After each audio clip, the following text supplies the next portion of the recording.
কেন থামছে না রাশিয়া ইউক্রেন যুদ্ধ? সত্যিই কি ভ্লাদিমির পুতিন কোনো শান্তি চুক্তির দিকে অগ্রসর হচ্ছেন? মার্কিন নেতৃত্বের তোষামত কি তাকে কোনো রকম নাড়াতে পেরেছে?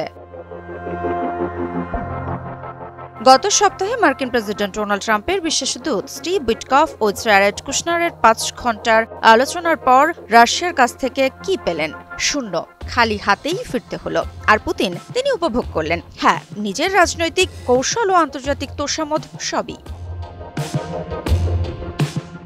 প্রায় ৪ বছর আগে পুতিন ভেবেছিলেন নিমিষে কিয়েভ বিজয় সম্ভব, কিন্তু আফগানিস্তান থেকে সেনা প্রত্যাহারের পরও যুক্তরাষ্ট্র ও ন্যাটোর সমর্থন ইউক্রেনকে শক্তিশালী করেছে।